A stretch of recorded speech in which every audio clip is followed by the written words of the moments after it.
Hello students, welcome to my YouTube channel M Das Maths Tuition. আজকে class 5 এর পঞ্চম শ্রেণীর আজকের গণিত করাচ্ছি। 116 পৃষ্ঠা থেকে অঙ্কগুলো করাচ্ছি। এগুলো জ্যামিতি বা পরিমিতি বলতে পারো। এগুলো ভালো করে শোনো। এগুলো ক্লাস 6, 7, 8, 9, 10 সমস্ত ক্লাসে আছে। তো প্রথমে যখন এইরকম একটা চিত্র হবে, চারটা রেখা, যে চারটা রেখা সমান হবে এবং একটার সঙ্গে আর একটা একদম সোজা হয়ে দাঁড়িয়ে থাকবে, অর্থাৎ 90 ডিগ্রি। এগুলো সব হবে 90 ডিগ্রি, এগুলো সব 90 ডিগ্রি। তাহলে যখন চারটা রেখা সমান হবে দৈর্ঘ্য এবং একটার সঙ্গে একটা সোজা দাঁড়িয়ে থাকবে, তখন তাকে আমরা বলবো বর্গক্ষেত্র। তখন তাকে আমরা কি বলবো? বর্গক্ষেত্র। বুঝতে পারলে? এটা বর্গক্ষেত্র, বুঝতে পারলে? এই বর্গক্ষেত্রে এইগুলোকে বলে বাহু। এগুলোকে বলে বাহু। চারটা বাহু সমান, এই একটা বাহু, এই একটা বাহু, এই একটা বাহু, একটা বাহু, এই চারটা বাহু যদি একসাথে যোগ করি তাকে বলে পরিসীমা। তাকে কি বলে? পরিসীমা। তাহলে পরিসীমা সমান বাংলায় লিখছি 4 গুণ একটি বাহু। 4 গুণ একটি বাহুর দৈর্ঘ্য। 4 গুণ একটি বাহুর দৈর্ঘ্য মানে মনে করে একটা বাহু 10 সেমি। একটা বাহু কত? 10 সেমি। এটাও 10 সেমি, সবগুলো 10 সেমি। এটাও 10 সেমি, এটাও 10 সেমি। তাহলে বেড়া দেবো। এরকম একটা বাগান আছে, তার প্রত্যেকটা ধার 10 সেমি। তাহলে বেড়া দেব, কত বেড়া লাগবে? মানে চার ধারে ঘিরবো। চার ধারে ঘিরলে তাকে বলে পরিসীমা বের করতে হবে বা বেড়া দিতে হবে। তাহলে এটা হলো 4 গুণ 10 সেমি সমান 40 সেমি। তাহলে আমরা পরিসীমা কখন বের করব? শুধু ধারগুলো যখন বের করব তাকে আমরা বলবো পরিসীমা। শুধু ধারগুলো যখন বের করব তাকে আমরা বলবো পরিসীমা। এরা ছবিটা কি না? বর্গক্ষেত্র। ছবিটা কি? বর্গক্ষেত্র। বুঝতে পারলে? তাহলে বর্গক্ষেত্রের পরিসীমা শিখে গেলে। এবার উল্টো কথা যদি বলি, এই চার ধার দেওয়া আছে 10, এই 40। চার ধার নিয়ে আছে 40, তাহলে এক ধার কত? মানে বাহু কত? তাহলে বাহু আমরা চার ধারটা কি করে পেয়েছিলাম? বাহুকে 4 দিয়ে গুণ করে। চার ধারটা কি করে পেয়েছিলাম? বাহুকে 4 দিয়ে গুণ করে। তাকে বলে পরিসীমা। চার ধারকে বলে পরিসীমা। তো পরিসীমা দেওয়া আছে, তাহলে বাহু বের করব কি করে? না, পরিসীমাকে 4 দিয়ে ভাগ করে। যেমন ধর এখানে পরিসীমা আছে 40 সেমি। তাহলে 40 সেমিকে আমরা 4 দিয়ে ভাগ করব। সেমি থাকলে সেমি লিখবো। তাহলে কত হলো দেখো? 10 সেমি। তাহলে তোমরা কি শিখলে? পরিসীমা যখন বের করব 4 দিয়ে গুণ করব, আর পরিসীমা দেওয়া আছে বাহু যখন বের করব 4 দিয়ে ভাগ করব। এটা কার ক্ষেত্রে? কেবলমাত্র বর্গক্ষেত্রের ক্ষেত্রে। কেবলমাত্র মানে এইরকম ছবি হলে কেবলমাত্র বর্গক্ষেত্রের ক্ষেত্রে। এবারে আমরা অঙ্কে যাচ্ছি। তোমাদের বইতে যে অঙ্কগুলো দেওয়া আছে সেই অঙ্কে যাচ্ছি, তোমরা দেখো। তো বইতে আছে তোমাদের 119 পেজে। 119 পেজে দেখো একটা ছক আছে। 119 পেজে দেখো তোমরা একটা ছক আছে 119 পেজে। বুঝতে পেরেছো? 119 পেজে এই ছকটা আছে। এখানে বর্গাকার চিত্রের পরিসীমা দেওয়া আছে 24। তাহলে পরিসীমা দেওয়া আছে 24, আমাদের কি করতে হবে? বাহু বের করতে হবে। একটি বাহু দৈর্ঘ্য বের করতে আমরা শিখেছি। পরিসীমা দেওয়া থাকলে বাহু কি করে বের করতে হয়? কারণ 4 দিয়ে ভাগ করতে হবে। পরিসীমা মানে কি? 4 কে বাহু সাথে গুণ করা যায়, একটি বাহুর সাথে। তাহলে বাহু বের করবো 4 দিয়ে ভাগ করে। তাহলে 4 × 6 = 24। তাহলে এটা হবে 6। এবারে এটা যদি সেমি থাকে তাহলে এটাকে সেমি লিখতে হবে, আর এটা যদি মিটার থাকে তাহলে এটাকে মিটার লিখতে হবে। ডেসিমিটার থাকলে ডেসিমিটার লিখতে হবে। হয়ে গেল। এবারে এই দিকেটা দেয়া আছে, বাহু দেয়া আছে 8 সেমি, বাহু দেয়া আছে 8 সেমি, পরিসীমা বের করব। তাহলে বাহু দেয়া আছে 8 সেমি, মানে এইটা আমরা একটু আগে পড়িয়েছি, এটা 8, এটা 8, এটা 8, এটা 8, তাহলে সবটা কত হবে? দেখো 8 4 বার আছে, বাহু গুণ 4 বা 4 গুণ বাহু, আমরা 4 গুণ বাহু লিখব। 4 গুণ একটি বাহু কত আছে? 8 সেমি, তাহলে 8 4 কত হবে? 32 সেমি। তাহলে এটা কত হবে? 32, 32 সেমি, 32 সেমি। সবাই বুঝতে পারবে? আয়তক্ষেত্রে এটা কিন্তু নয়, এটা হচ্ছে বর্গক্ষেত্র। তাহলে সবাই বুঝতে পারে বর্গক্ষেত্রে বাহু দেওয়া থাকলে কি করে পরিসীমা বের করব, আর পরিসীমা দেওয়া থাকলে কি করে বাহু বের করব। আর এই যে ছকের আমি দুটো করিয়ে দিলাম, বাকি দুটো তোমরা করবে, না পারলে আমি আবার করিয়ে দেবো। বুঝতে পেরেছো বন্ধুরা? এরপরে আমরা যাচ্ছি আয়তক্ষেত্র। আয়তক্ষেত্র মানে কি? যার দুটো বাহু একটু লম্বায় বেশি হবে আর দুটো বাহু একটু লম্বায় কম হবে, এরকম যে ছবি, বুঝতে পেরেছো? এবং এর ক্ষেত্রে এটা সোজা হয়ে দাঁড়িয়ে থাকবে 90 ডিগ্রি, এগুলো সব 90 ডিগ্রি হবে, এগুলো সব 90। তাহলে এই বাহুটা যত বড় এই বাহুটা তত বড় হবে, আর এই বাহুটা যত বড় এই বাহুটা তত বড় হবে। মনে করে এটা 10 সেমি, তাহলে এটা হবে 10 সেমি। মনে করে এটা 20 সেমি, তাহলে এটাও হবে 20 সেমি। বুঝতে পারবে? তাহলে এইরকম যে ছবি তাকে বলে কি আয়তক্ষেত্র।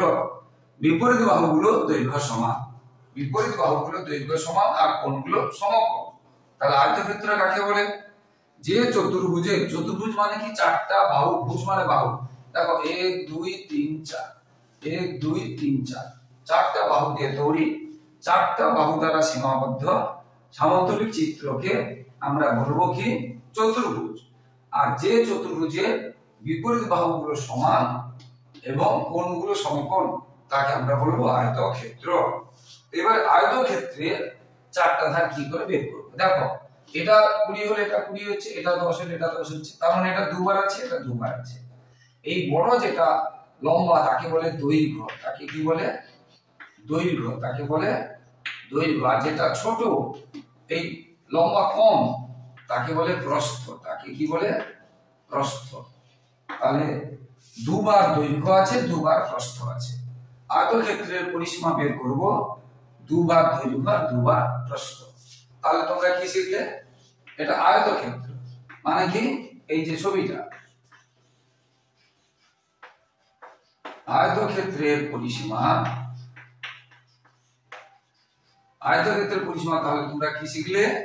দুই ব্র্যাকেট মানে গুণ, দুই ব্র্যাকেট মানে গুণ, একবার হবে দৈর্ঘ্য আর একবার হবে প্রস্থ, এবং একক মানে সেমি থাকলে সেমি, মিটার থাকলে মিটার, ডেসিমিটার থাকলে ডেসিমিটার।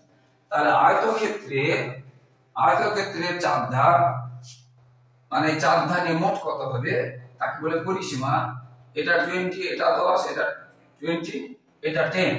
তাহলে দুবার 20 দুবার 10, অর্থাৎ দুবার দৈর্ঘ্য দুবার প্রস্থ, এই জন্য লিখেছি 2 গুণ দৈর্ঘ্য যুক্ত প্রস্থ। প্রস্থ, প্রস্থ না প্রস্থ, বুঝতে পারলে? আর আয়তক্ষেত্র কাকে বলে এটাও বললাম।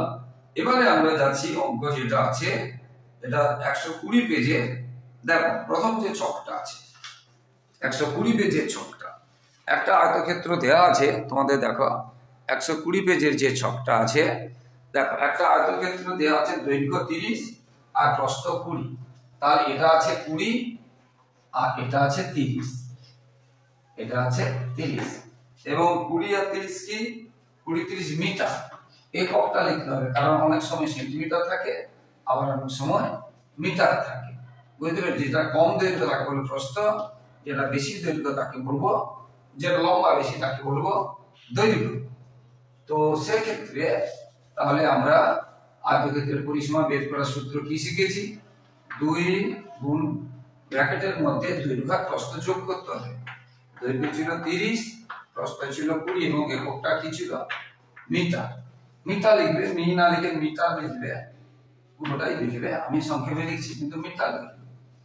তাহলে আমরা জানি আগে যোগের কাজ, তাহলে 20 আর 30 যোগ করব, 20 আর 30 যোগ করলে 50, 50 কে 2 দিয়ে গুণ করব, তাহলে এটা হয়ে গেল 100 মিটার।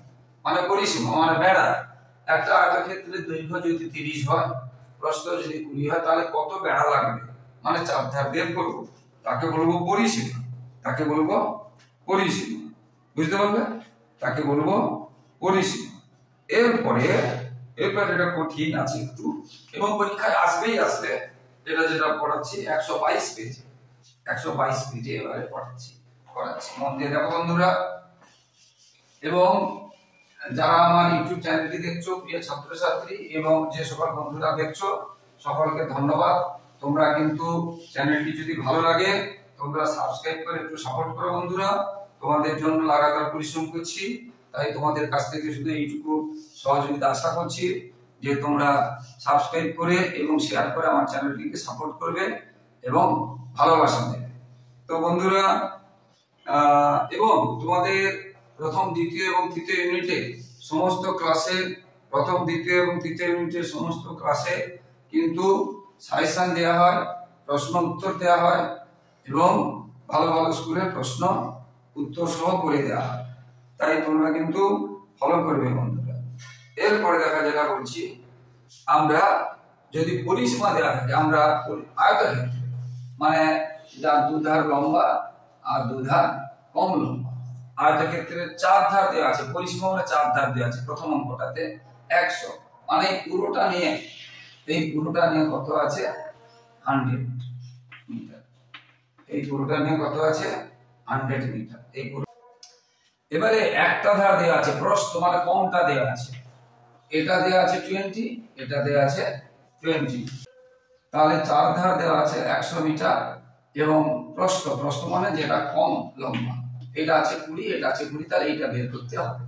আমরা এই চার ধার মানে কি শিখেছিলাম? 2 বার প্রস্থ আর 2 বার দৈর্ঘ্য। আমরা শিখেছিলাম যে 2 গুণ দৈর্ঘ্য যুক্ত প্রস্থ, তাকে বলে পরিসীমা। বুঝতে পেরেছো?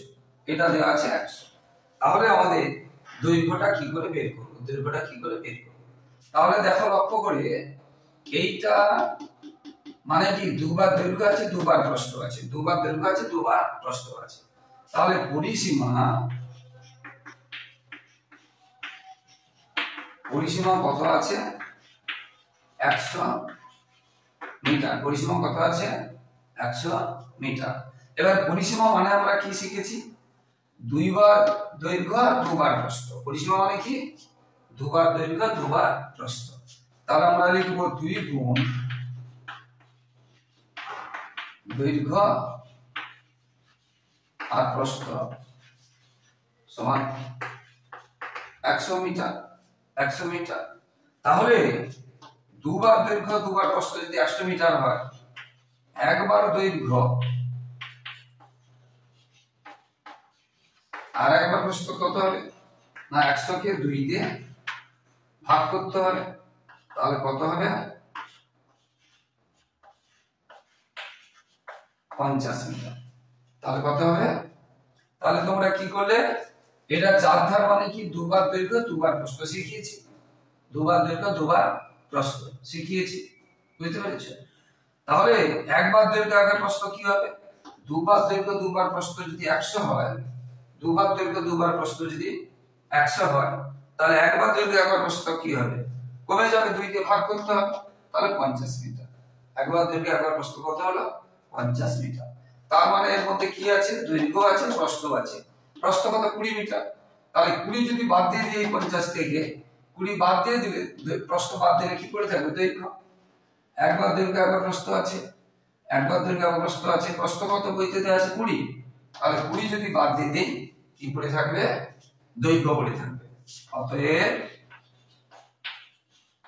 দৈর্ঘ্য চেয়েছে, দৈর্ঘ্যের দিকে ফাঁকা আছে, দেখো অঙ্কটাতে দৈর্ঘ্যের দিকে ফাঁকা আছে, তার দৈর্ঘ্য চেয়েছে। তাহলে এই পরিসীমা যে অর্ধেক পরিসীমা, অর্ধ পরিসীমা বলে। যে দৈর্ঘ্য প্রস্থকে কি বলে? অর্ধ পরিসীমা। কি বলে? অর্ধ পরিসীমা। তাহলে এই দৈর্ঘ্য প্রস্থ অর্ধ পরিসীমা যাকে বলে, তার থেকে যদি আমরা প্রস্থ বাদ দিই দৈর্ঘ্য পাবো, আর দৈর্ঘ্য বাদ দিলে প্রস্থ আমরা নিচে লিখবে, আমি পাশে লিখে দিয়েছি। তাহলে 30 মিটার। তাহলে এটা হয়ে গেল কত? তোমরা নিচে লিখবে, আমি পাশে লিখে দিচ্ছি, জায়গা নেই। 30 মিটার। 30 মিটার। বুঝতে পারলে? এর পরেরটাতে প্রস্থ দেওয়া নেই, দৈর্ঘ্য দেওয়া আছে। মানে এটা দেওয়া ছিল এবার এইটা দেওয়া আছে, 50 মিটার, এটা আমাদের বের করতে হবে। অঙ্কটা একই, আর মাপটা দেওয়া ছিল এটা 100 না দিয়ে 150 দেওয়া আছে।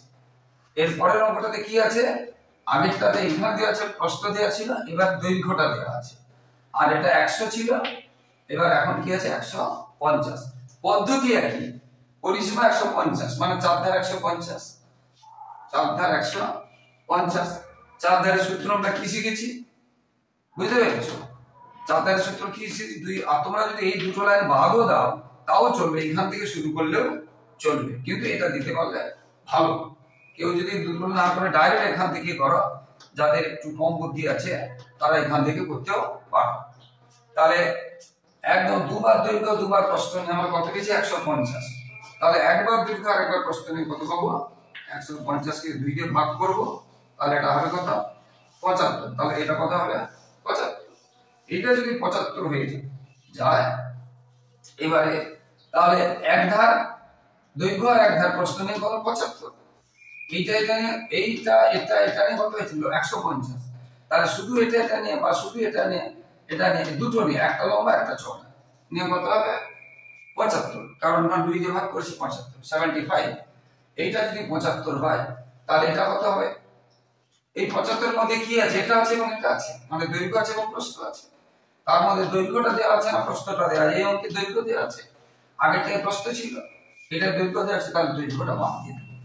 তাহলে দৈর্ঘ্য বাদ দিয়ে দিলে পড়ে থাকবে কি প্রস্থ, পড়ে থাকবে এই দুটো নিয়ে 75, তার মধ্যে 50 বাদ দিলে এটা পড়ে থাকবে। তাহলে এটা হয়ে গেল কত প্রস্থ, কত 25 মিটার। একদম আসবে বলছি, এই দুটো অঙ্ক থেকে মানে এই ধরনের অঙ্ক সংখ্যা চেঞ্জ করে দিতে পারে, একদম আসবে। তো বন্ধুরা পরবর্তী ভিডিও দেখতে থাকো। পরবর্তী ভিডিওতে আমরা আয়তক্ষেত্র এবং বর্গক্ষেত্রের ক্ষেত্রফল নিয়ে অঙ্ক করব, ক্ষেত্রফল নিয়ে। তো বন্ধুরা যারা আমার ইউটিউব চ্যানেল দেখছো সকলকে ধন্যবাদ। যারা আমার চ্যানেলে নতুন, যদি চ্যানেলটি ভালো লেগে থাকে তাহলে তোমরা কিন্তু আমার চ্যানেলটিকে সাবস্ক্রাইব ও শেয়ার করে একটু সাপোর্ট করে পাশে থাকো বন্ধুরা, আর লাইক ও কমেন্ট করতে ভুলো না। এবং 5 থেকে 10 পর্যন্ত সমস্ত ক্লাসে সাজেশন দেওয়া হয়, প্রথম দ্বিতীয় তৃতীয় ইউনিটে উত্তর সহ দেওয়া হয়, এবং ভালো ভালো স্কুলের প্রশ্ন উত্তর সহ দেওয়া হয়। তাই ওইগুলো যদি তোমরা দেখো, প্র্যাকটিস করো, তোমাদের কিন্তু পরীক্ষা 80% 90% পেতে কোনো অসুবিধা হবে না। আর মাধ্যমিকের টেস্ট পেপারেরও এবিটি এবং প্রশ্নোত্তর করা হয়, তাই তোমাদের দাদা দিদিদের যদি তোমরা শেয়ার করো তারা উপকৃত হবে। সবাই ভালো থাকো বন্ধুরা, অবশ্যই চ্যানেলটি ফলো করতে থাকো, সাবস্ক্রাইব এবং শেয়ার করো, আর সবার ভবিষ্যৎ ভালো হোক। জয় হিন্দ, বন্দে মাতরম।